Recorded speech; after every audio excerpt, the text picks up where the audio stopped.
Bonjour Nathalie. Bonjour Rudy. Alors aujourd'hui, vous allez nous parler d'amour et plus singulièrement de la quête d'amour chez l'homme juif. Oui Rudy, on va aborder ce thème à l'occasion de la sortie ces jours-ci du livre de Manuel Carcassonne qui s'appelle Le Retournement et qui paraît aux éditions Grasset. Manuel Carcassonne, c'est donc le directeur des éditions Stock. Oui, c'est bien lui.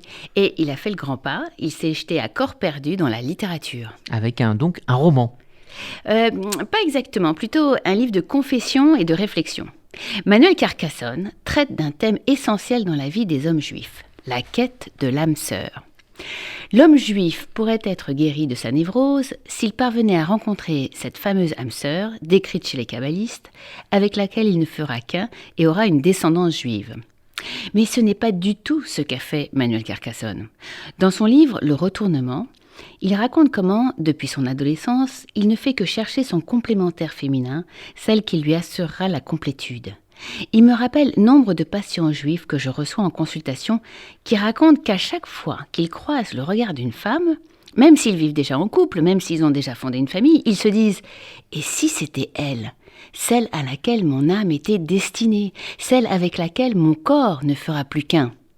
C'est ainsi que Carcassonne nous apprend dans son livre qu'il a eu 4 enfants avec 3 femmes différentes, et il ne parle pas des autres femmes dont il laisse penser qu'elles ont été fort nombreuses. Il a donc épousé successivement 3 femmes, dont aucune n'est juive. Il insiste et parvient à captiver le lecteur. Manuel Carcassonne est pris dans une contradiction existentielle. Il ne veut pas être un traître à ses lignées parentales, toutes 2 juives. Du côté paternel, une très ancienne famille du comtat vénécin, et du côté maternel, des juifs ashkénazes. Il ne veut pas se convertir, il ne veut pas rompre la chaîne. Ce sont ses pensées, mais ses actes sont en contradiction.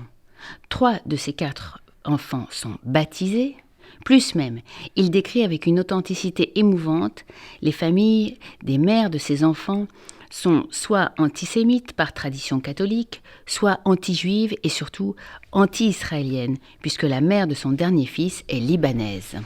Alors Manuel Carcassonne semble coincé dans une contradiction assez complexe. Est-ce que cela est une source de souffrance psychologique ?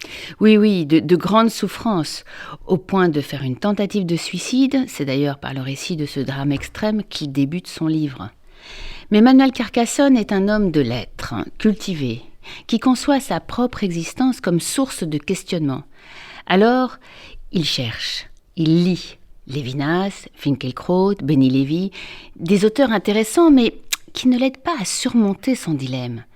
C'est que ces auteurs écrivent en français, se réfèrent à des concepts accessibles à des juifs qui ignorent tout du judaïsme, à des lecteurs qui n'ont plus de juifs que l'ascendance, comme lui qui a épousé un jour de Kippour, selon le rite chrétien maronite, une femme libanaise sur une plage en Grèce.